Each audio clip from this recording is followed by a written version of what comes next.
호세아 9장 14절에서 17절 말씀을 통해서 말씀을 듣고 행하라는 제목으로 하나님 말씀을 나누겠습니다. 부모가 자녀를 키울 때 더 마음이 가는 자녀, 더 챙겨주고 싶은 자녀가 있지요. 자녀가 한 명이라면 비교가 안 되겠지만 여러 명이라면 더 마음 가는 자녀가 있을 것입니다. 어떤 자녀에게 더 마음이 갈까요? 효도하는 자녀, 그죠? 그리고 부모의 말을 잘 듣는 자녀, 그리고 부모를 기쁘게 해드리는 자녀에게 더 마음이 가지 않을까요? 저는 하나님께서 저에게 선물로 준 두 자녀가 있습니다. 의사는 불임 판정을 내렸지만 포기하지 않고 하나님 앞에 기도해서 정말 응답을 받아서 하나님이 저의 기도대로 아들, 딸 쌍둥이를 주셨습니다. 저는 자녀들을 보면서 하나님의 마음을 감정이입을 시켜봅니다.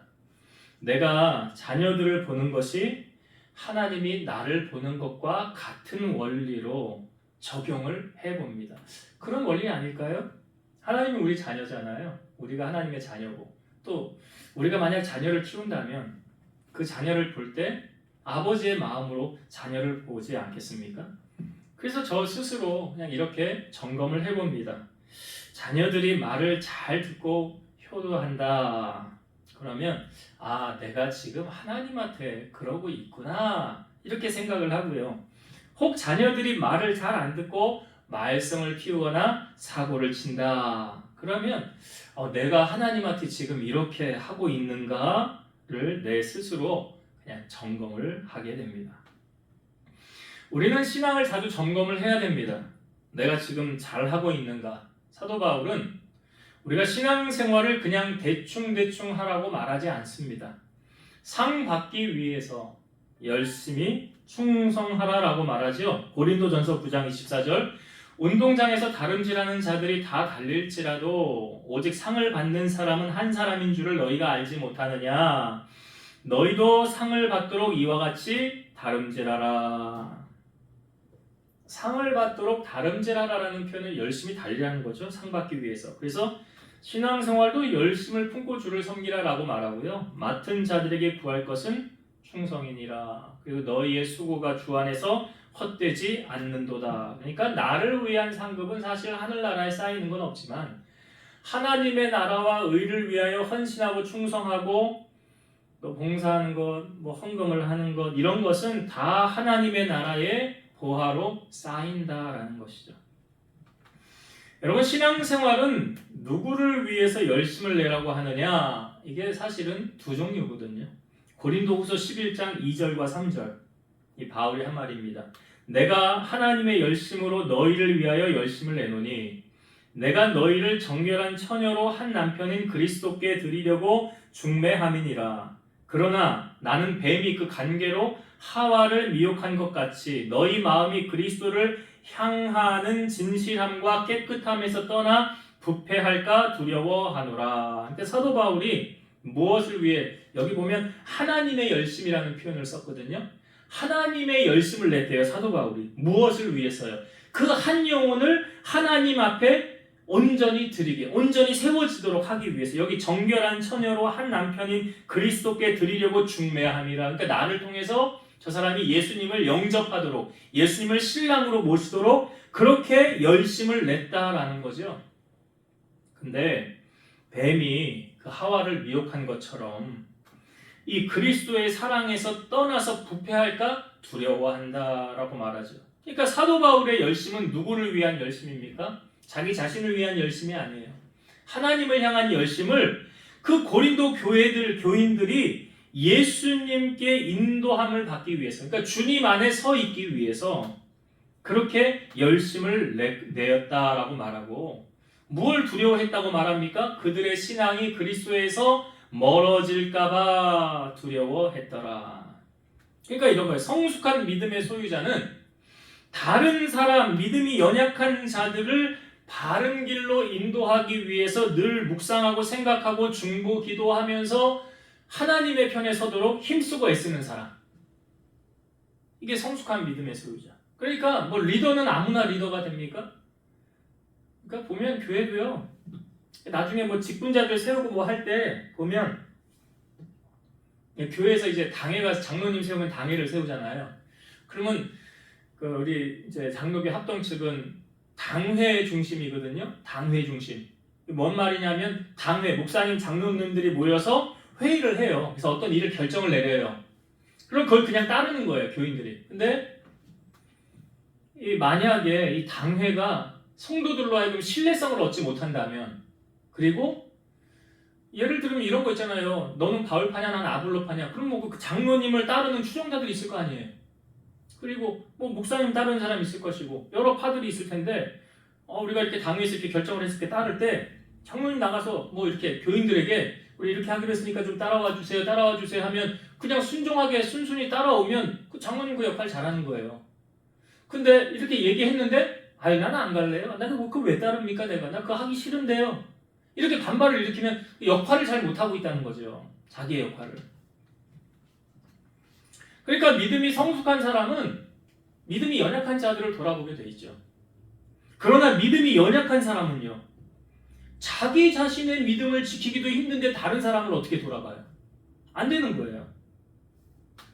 다른 사람은 못 돌아보죠. 내가 지금 허덕이고 내가 지금 지쳐 쓰러지게 생겼는데 그래서 갈라디아 6장 1절 보면 형제들아 사람이 무슨 범죄한 일이 드러나거든 신령한 너희는 온유한 심령으로 그러한 자를 바로잡고 너 자신을 살펴보아 너도 시험을 받을까 두려워하라. 여기 성경을 잘 보면 사람이 뭐 범죄한 일이 드러났대잖아요. 근데 그게 범죄한 일인지 아닌지조차도 어떻게 알 수 있습니까? 깨어있지 않으면, 분별할 수 없으면 모르는 거예요. 그래서 우리가 오전에 말씀에도 보면 불의와 정의를 분별할 줄 알아야 된다고 그랬잖아요. 그러니까 딱 보니까 이 잘못된 거예요. 범죄한 일이 드러났어. 그러면 그 다음 성경은 말해 신령한 너희는 이런 표현 하잖아. 신령한 너희는 온유한 심령으로 그러한 자를 어떻게 하래요? 바로잡고 그 다음에 너 자신을 살펴보아 너도 시험을 받을까? 두려워하라. 그러니까 우리가 지금 신앙생활 잘하고 있는지 또 시험 들지는 않았는지 늘 자신을 뭐 해야 돼요? 점검해 봐야 되는 거예요. 그래서 예수님께서 우리에게 우리가 저번에도 말씀할 때 깨어있으라 그랬죠. 수요 예배 때 말씀에도 깨어있으라는 여러 말씀 했잖아요. 주님이 다시 오심을 가까움을 볼수록 깨어있으라. 이 깨어있으라는 표현이 잠들지 말으라가 아니잖아요. 잠을 자지 말라 표현이 아니거든요. 깨어있으라가. 이게 뭐냐면 분별하라는 거예요. 분별하라. 저것이 하나님이 기뻐하시는 일인지 아닌지, 저 일을 해야 되는지 하지 말아야 되는지, 이게 신앙으로서 바로 서 있다는 게 뭘 의미하냐면 하나님의 시각을 갖고 옳고 그름을 판단할 줄 알아야 되고 해야 할 것과 하지 말아야 할 것을 분명하게 구별할 수 있는 지혜를 갖추어야 된다. 이게 오전에 말씀하고도 좀 연결이 되는데요. 이거 왜 중요합니까? 이거 왜 중요하냐면 그 사람의 생과 사, 화와 복을 결정짓기 때문에 중요한 거예요. 이사야 45장 7절 나는 빛도 짓고 어둠도 창조하며 나는 평안도 짓고 환난도 창조하나니 나는 여호와라 이 모든 일들을 행하는 자니라 하였노라. 그러니까 번성하는 것도 하나님이 하시는 거고 망하게 하는 것도 하나님이 하시는 거예요. 한나는 사무엘을 낳은 다음에 고백했잖아요. 여호와는 죽이기도 하시고 살리기도 하시고 여호와는 높이기도 하시고 낮추기도 하시고 여호와는 부유하게도 하시고 가난하게도 하시는도다. 우리의 생명이 어디로부터 오죠? 하나님께로부터 옵니다. 그리고 다음에 어디로 갑니까? 우리 인생 끝나면 하나님 앞으로 갑니다. 그러니까 하나님께로부터 왔다가 하나님께로부터 돌아가는 것이 사람의 인생이에요. 그래서 하나님을 찾고 하나님을 가까이 하면 그 아버지를 쫓아 나아가게 되어 있고요. 세상을 쫓아 살고 쾌락과 즐거움을 쫓아 살면 이 영원히 꺼지지 않는 불의 둘째 사망의 음부에 들어가게 될 것이다 라고 성경은 우리에게 알려주고 있습니다. 오늘 호세아서 말씀에 이 10절부터 17절까지 한 단락인데요. 이 10절부터 14절까지는 이스라엘이 범죄해서 받는 저주를 기록하고 있거든요. 우리가 14절 말씀부터 보았는데 11절과 12절 한번 보겠습니다. 이스라엘이 하나님 앞에 범죄함으로 받는 저주가 있대요. 자, 11절, 12절 볼게요. 에브라임의 영광이 새같이 날아가리니 해산하는 것이나 아이 베는 것이나 임신하는 것이 없으리라. 혹 그들이 자식을 기를지라도 내가 그 자식을 없이하여 한 사람도 남기지 아니할 것이라. 내가 그들을 떠나는 때에는 그들에게 화가 미치리로다. 여기 하나님이 화를 준다는데 뭐에 관한 걸 화를 주신다고? 생명에 관한 거잖아요. 그러니까 생명의 주관자. 성경에 보면 참새 한 마리도 하나님 허락 없이는 떨어지지 않는다고 하지요. 그러니까 생명을 누가 주관하고 있느냐? 하나님이 주관한다는 거예요. 16절 말씀도 한 절 더 볼게요. 16절. 에브라임은 매를 맞아 그 뿌리가 말라 열매를 맺지 못하나니 비록 아이를 낳을지라도 내가 그 사랑하는 태의 열매를 주이리라. 마태복음 말씀에 보면 몸을 죽이는 자 두려워하지 말고 몸과 영혼을 능히 멸하실 수 있는 일을 두려워하라 라고 말하잖아요.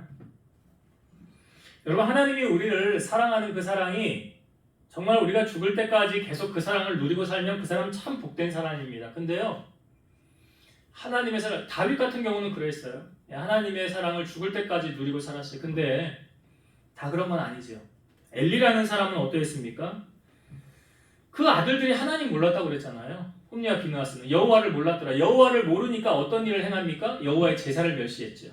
그리고 제사 드리는 재물을 막 가져다가 자기 마음대로 했죠. 회막에서 수정되는 여인 데려다가 동침을 했죠. 뭐 강간한 거야, 똑같은 거예요. 그렇게 살지 않았습니까?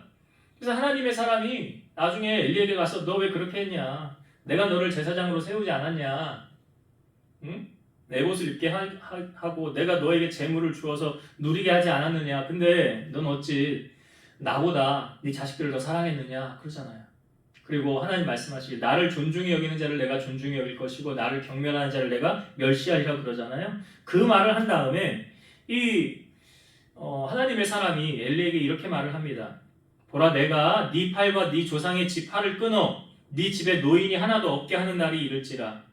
이스라엘에게 모든 복을 내리는 중에 너는 네 처소에 환난을 볼 것이요 네 집에 영원토록 노인이 없을 것이며 내 제단에서 내가 끊어버리지 아니한 네 사람이 네 눈을 세잔하게 하고 네 마음을 슬프게 할 것이요 네 집에서 출산되는 모든 자가 젊어서 죽으리라. 너의 두 아들 홈리와 비느하스가 한날에 죽으리니 그들이 당할 이 일이 내게 표징이 되리라. 이 사무엘상 2장 31에서 34절 말씀. 그러니까 노인이 없게 하겠다. 씨를 말리겠다는 거예요. 젊어서 다 죽으리라 그러잖아요. 이런 사람도 있죠. 다윗이 사울에게 도망을 다닐 때 그 나발이라는 사람이 울타리 역할을 해줬거든요. 그 나발이 잔치 양털을 깎을 때 다윗이 소년 10명을 보내죠. 그리고 당신 잔치하니까 우리에게 먹을 것을 좀 주십시오. 그러니까 나발이 그러죠. 내가 왜 너네에게 먹을 걸 줘야 되냐? 다윗이 누군지도 모르겠다 하고 책망하면서 오히려 그들을 돌려보냈어요. 그러니까 다윗이 칼을 차고 자기와 함께한 사람들을 데리고 복수를 하려고 가려고 하는데 이 나발의 종이 나발의 아내 아비가일에게 말하는 거예요. 이런 사건이 있었다. 근데 사실 그 다윗의 그 사람들이 우리의 울타리 역할을 해줬다고 그러잖아요. 그들이 다 지켜주었다는 거예요. 근데 그들을 이렇게 천대하며 욕하며 주인이 돌려보냈다. 주인하고는 말이 안 통한다. 그 사람하고는. 그러니까 아비가일이 그 소식을 듣고 빨리 곡식을 챙겨서 다윗이 다시 올 때 다윗을 그 식량을 가지고 가서 다윗을 맞아요. 그리고 우리가 무지하게 행하였으니 용서해달라고 이걸 가지고 화를 풀으라고. 그러니까 다윗이 너를 보낸 하나님을 찬양하노라. 네가 이 싸움을 막았다라고 말해요. 전쟁을 막았다. 그리고 이제 다윗이 다시 돌아가고 이제 아비가일이 돌아와 보니까 나발이 뭘 하고 있냐면 자기를 위해서 큰 잔치를 벌이고 있다는 거죠. 이 성경에 보니까 나발이 심히 부자래요. 양이 3,000마리, 염소가 1,000마리 있었대요. 근데 성경에 소개하기를 이 나발은 완고하고 행실이 악한 사람이었더라. 자, 이제 이 모든 일을 아비가일이 다 정리했지요. 그리고 돌아왔어요. 그리고 성경에 사무엘상 25장 36에서 38절. 아비가일이 나발에게로 돌아오니 그가 왕의 잔치와 같은 잔치를 그의 집에 배설하고 크게 취하여 마음에 기뻐하므로 아비가일이 밝는 아침까지는 아무 말도 하지 아니하다가 아침에 나발이 포도주에서 깬 후에 그의 아내가 그에게 이 일을 말하매 그가 낙담하여 몸이 돌과 같이 되었더니 한 열흘 후에 여호와께서 나발을 치심에 그가 죽으니라. 이 나발의 인생이 이렇게 끝날 줄 아무도 몰랐죠. 이거 돈이 많으면 뭐합니까? 뭐 싸가지고 가는 것도 아니고 자기 열흘 뒤에 이렇게 죽을 걸 누가 알았어요? 근데 이 사건이 왜 이렇게 하나님이 왜 결말을 맺은 거예요, 나발이?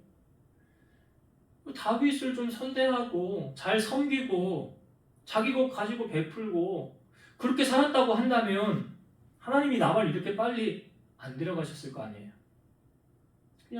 그냥 자기를 위해서는 돈 아무리 많으면 뭐예요? 자기 배만 불리고 자기 위해서는 펑펑 쓰고 남을 위해서는 그냥 인색하고 남을 돕는 데는 주머니 안 열고 이게 성경의 어리석은 부자와 똑같은 원리를 지금 나발이 보여주고 있는 거 아닙니까? 그렇잖아요. 이 어리석은 부자가 농사가 대박이 났어요. 창고를 허물어요. 다시 크게 져요. 그리고 나서 자기가 자기에게 야 이제 죽을 때까지 먹을 거 해놨으니까 평안히 먹고 마시고 즐기자라고 할 때 하늘에서 음성이 들리죠? 내가 오늘 네 영혼 데려가면 누구 것 되겠냐? 그 말씀의 결론이 이거예요. 누가복음 12장 21절 자기를 위하여 재물을 쌓아두고 하나님께 대하여 부여하지 못한 자가 이와 같으리라. 자기를 위해서는 뭐 다 준비해놔. 노후도 준비해놓고 연금도 많이 들어놓고 나 죽을 때까지 먹고 쓸 거 다 해놨어요. 근데 하나님을 위해서는요. 해놓은 게 없어요. 그러면 이 어리석은 부자처럼 하나님이 어느 순간 그냥 가져가면 그 아무것도 써보지도 못하고 그냥 가는 거 아닙니까? 성경은요. 복의 주체도 하나님이고 화의 주체도 하나님이시래요. 이 신명기 말씀에 보면 신명기는 다윗이 약속의 땅 가나안에 들어가기 전에 마지막 고별 설교라고 그랬죠. 거기요. 복과 화를 같이 설명해 주는 말씀이 있어요. 자, 먼저 복에 대해 설명할 때 신명기 30장 15, 16절 보라 내가 오늘 생명과 복과 사망과 화를 내 앞에 두었나니 곧 내가 오늘 너에게 명령하여 너의 하나님 여호와를 사랑하고 그 모든 길로 행하며 그의 명령과 규례와 법도를 지키라 하는 것이라. 그리하면 네가 생존하며 번성할 것이요 또 내 하나님 여호와께서 네가 가서 차지할 땅에서 내게 복을 주실 것임이니라. 그러니까 하나님이 어떠한 사람에게 복을 주신대요? 여기 여호와를 사랑하고 그 다음에 그의 길로 행하며 규례와 법도를 지키는 자. 그 사람에게는 하나님이 복을 주신다. 복에 대해서 설명했죠. 자, 그 다음 나오는 17절, 18절. 그러나 네가 만일 마음을 돌이켜 듣지 아니하고 유혹을 받아 다른 신들에게 절하고 그를 섬기면 내가 오늘 너희에게 선언하노니 너희가 반드시 망할 것이라. 너희가 요단을 건너가서 차지할 땅에서 너희의 날이 길지 못할 것이니라. 하나님 가장 싫어하는 거 뭐예요? 우상 숭배. 가장 싫어해요. 나 외에 다른 신 섬기지 말라고 그랬잖아요. 그래서 너희가 만약 우상 섬기면 어떻게 돼? 반드시 망할 것이라. 지금 오늘 배경이요. 이스라엘 백성들이 자 처음에 이스라엘 남유다와 북이스라엘이 이제 갈라질 때 솔로몬의 아들이 남유다를 다스렸죠. 르호보암. 그리고 북이스라엘은요. 솔로몬의 종이었던 여로보암이 다스렸거든요. 그 여로보암이 처음 왕의 자리에 올랐을 때 한 게 무엇이었습니까? 금송아지 2마리 세웠다고 그랬죠. 도단과 베델에. 금송아지 2마리 세우고 너희들 이제 예루살렘에 내려갈 필요 없어. 여기에서 섬겨. 그리고 자기 마음에 드는 사람 아무나 제사장 세웠죠. 절기도 그 유다에서 딴 거 흉내내가지고 한 달 뒤에 8월 15일 날짜 정해가지고 그렇게 섬기게 하지 않았습니까? 그러니까 지금 이스라엘이 그 잘못된 선택, 하나님을 의지하지 않고 이들이 애굽을 의지하는 거 우리가 봤잖아요. 그리고 아수르와 화친하려는 거 보지 않았습니까? 결국은 그들이 의지하려는 것에 의해서 그들은 망하게 되었잖아요. 그러니까 예레미야 17장 5절 마음이 여호와에게서 떠난 그 사람은 저주를 받을 것이라. 그러니까 우리 하나님은 복도 주시지만 화도 주신다.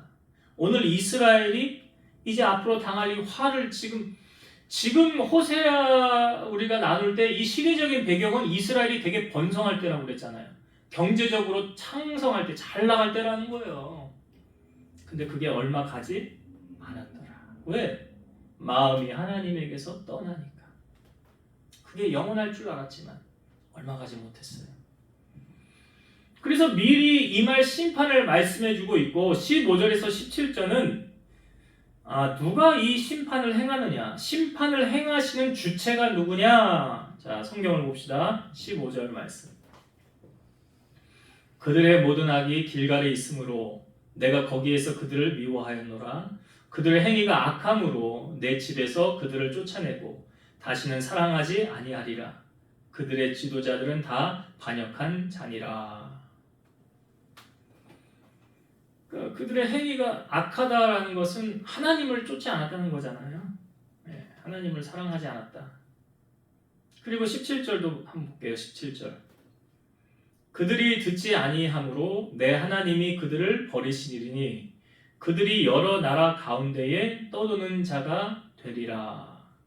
그들이 뭘 안 들었다는 거예요? 하나님의 말씀을 듣지 않았다는 거예요. 그러니까 하나님이 그들을 어떻게 했어요?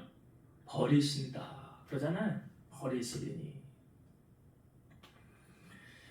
여러분 하나님은요 한 사람을 얼마나 귀하게 보십니까? 우리가 오전에도 말씀 한 영혼이 천하보다 귀하다고 그랬죠. 에레미야 5장 1절 너희는 예루살렘 거리로 빨리 다니며 그 넓은 거리에서 찾아보고 알라. 너희가 만일 정의를 행하며 진리를 구하는 자를 한 사람이라도 찾으면 내가 이 성읍을 용서하리라. 하나님이 지금 몇 명을 찾아요? 한 사람. 한 사람. 그럼 용서하시면 되잖아요. 그러니까 여러분 깨어 기도하는 한 사람이 얼마나 귀합니까? 우리는 그 위대한 걸 알잖아요. 아브라함이 그 부지 중에 천사를 영접하고 하나님이 영접하고 난 다음에 하나님이 아브라함에게 말하잖아요. 내가 하려는 것을 아브라함에게 숨기겠느냐 하면서 소돔 땅의 죄악이 심하니 내가 가서 보고 그 땅을 심판하려고 하노라. 아브라함에게 얘기하니까 아브라함이 기도하죠. 왜냐하면 그 땅에 자기 조카 롯이 살잖아요. 그래서 중보하며 기도하지 않습니까? 아브라함이 의인 50명 있으면 멸망할 겁니까? 너무 제가 자주 다뤘던 45명, 40명, 30명, 20명 마지막으로 물을게요. 의인 10명이 없으면 멸망할 겁니까? 뭐라고 그래요 하나님이? 멸망하지 않는다잖아요. 그러니까 여기 에레미야 말씀에도 진리를 행하며 정의를 행하며 진리를 구하는 한 사람이라도 찾으면 내가 용서한다 그러잖아요. 그러나 의인 10명이 안 돼서 소돔 땅은 심판을 당하게 되죠. 근데 다 죽진 않았죠. 거기서 롯은 살게 되잖아요. 그러나 롯의 아내는 뒤를 돌아봄으로 소금 기둥이 되고 성경이 이렇게 표현하죠. 하나님이 아브라함을 생각하사. 우리가 오전에도 하나님이 생각하는 사람이 되면 어떤 일이 벌어진다고 그랬어요? 문제가 해결된다고 그랬잖아요. 한나 하나님이 생각하사. 또 라헬 하나님 여호와께서 생각하신지라. 그러니까 하나님이 지금 보시면서 생각하지 않겠어요? 아무개 누구는 예배 자리에서 지금 나를 찾고 있구나. 내가 그래 너를 위해 내가 일을 해야 되겠다. 내가 너를 어떻게 도와줘야 될까?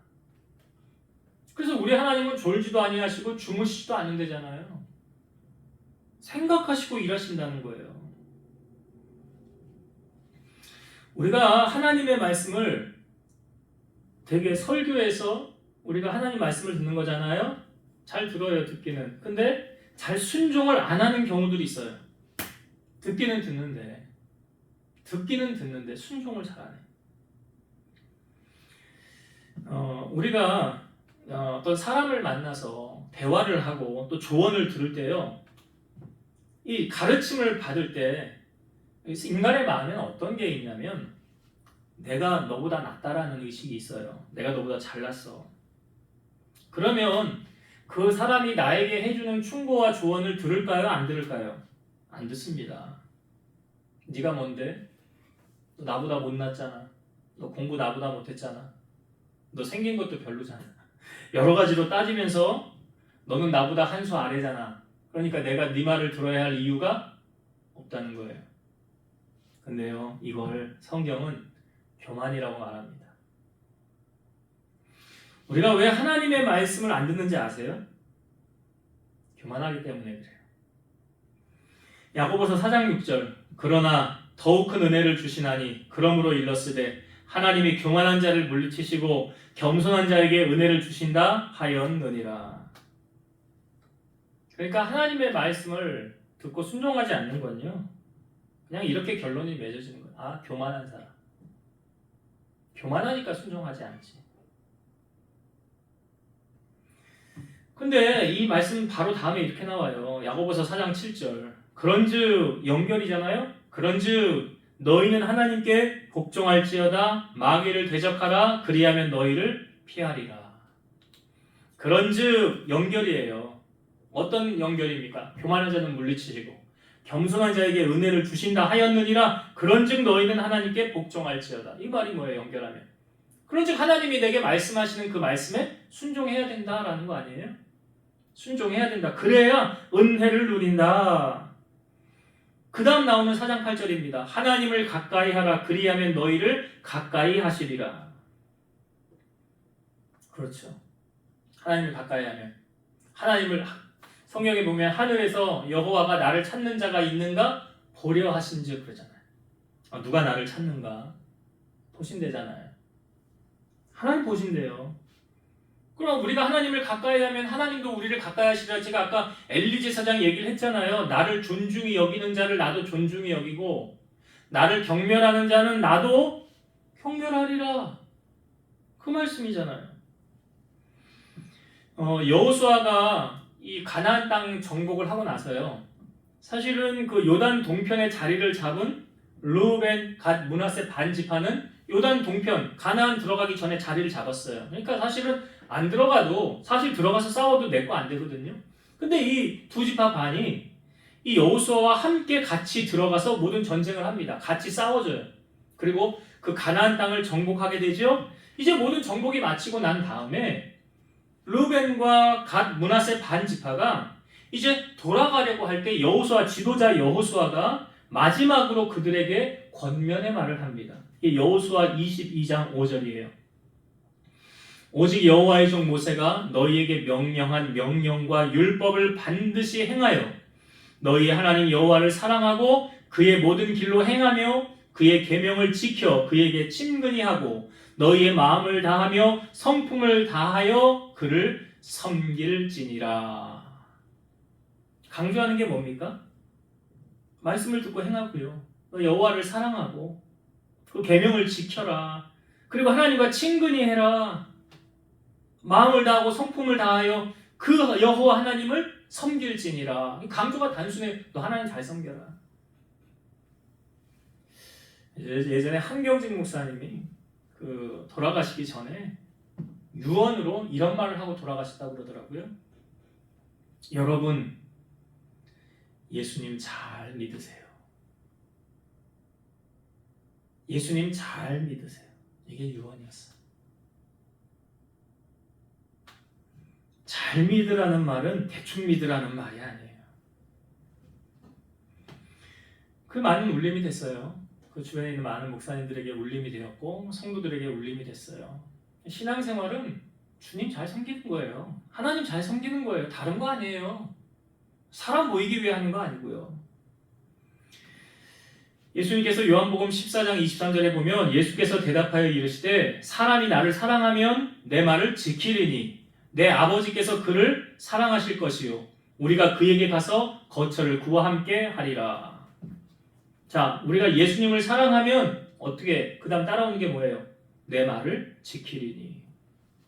그러니까 우리가 하나님을 사랑하는 걸 뭘로 증명한다고요?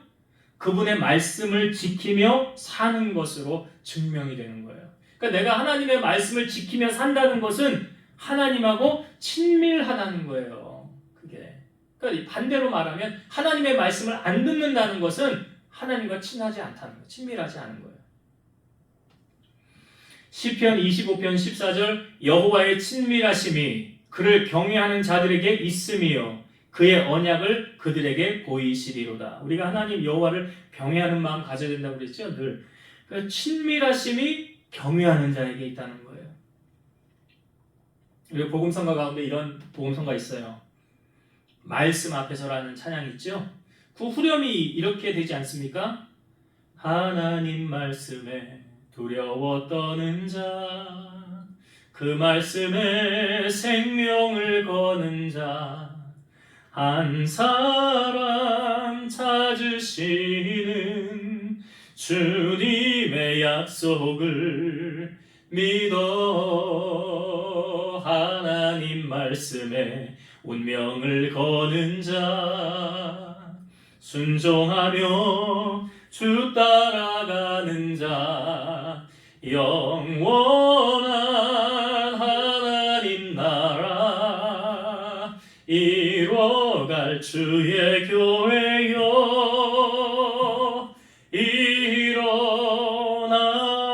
일어나라. 여기 하나님 말씀에 두려워 떠는 자, 그 말씀에 생명을 거는 자 한 사람을 하나님 찾으신대잖아요. 하나님 뭐 많은 사람 찾고 많은 사람을 통하여 일하지 않는다고요. 우리 오전에도 말씀 보았잖아요. 믿음의 조상 한 사람을 통해서 다 죽어가는 한 사람을 통해서 민족을 세우시고 요셉 한 사람을 통해서 애굽의 총리가 되어서 그 아브라함의 후손들을 다 섬기게 하잖아요. 그 한 사람이 얼마나 귀합니까? 그 한 사람이 천을 대적한다고 그러잖아요. 오늘 하나님은요 우리와 친밀하기를 원하시고 우리와 동행하기를 원하십니다. 바로 그 결과는 뭐냐면 우리가 하나님의 말씀을 생명같이 지키고 있느냐. 그 하나님 말씀을 잘 지키고 순종하는 자에게 몇 대까지 복을 주신다고요? 1000대까지. 영원히 복을 주신다는 말이에요. 우리가 그 복을 누리길 원해요. 말씀을 정리하고 마치겠습니다. 여러분 복의 주체도 화의 주체도 누가 하시는 거라고요? 하나님이 하시는 거예요. 그러니까 근데 신명기 말씀에 보면 선택은 누가 하래요? 우리가 하는 거예요. 내가 생명을 좋은 날 보기를 원하는 사람에게는 하나님 선택하고 하나님 기뻐하는 일을 행하고 하나님 무시하고 내 맘대로 살 거야. 뭐 그냥 이 땅에서 즐기다가 누리다가 쾌락 누리다가 그냥 그렇게 살다가 그냥 갈 거야. 그러는 사람은 하나님의 이제 심판이 기다리고 있다는 사실. 우리가 이것을 잊지 마시고 여러분 주님이 오시는 그날까지 그러니까 아무나 복을 받는 건 아니라고요. 아무나 하나님이 다 복을 주신다라고 성경은 말하지 않아요. 그 뜻을 행하는 자, 여호와의 도를 따라가는 자에게 하나님은 복을 주신다라고 약속해 주셨어요. 그래서 우리가 오늘 하나님의 말씀을 듣고 행하는 자가 복 있는 자라고 그랬죠. 그런 복 있는 자가 되어서 다시 오실 주님께로부터 칭찬받고 상급받는 우리 모두가 되어지기를 주의 이름으로 축원드립니다. 기도하시겠습니다. 지금도 살아서 역사하시는 하나님 감사합니다. 지금 북이스라엘이 자기들이 경제적으로 번성하고 부족함이 없으니까 하나님을 찾지 않습니다. 세상의 쾌락을 쫓아 살아갑니다. 내 주먹을 믿으라 합니다.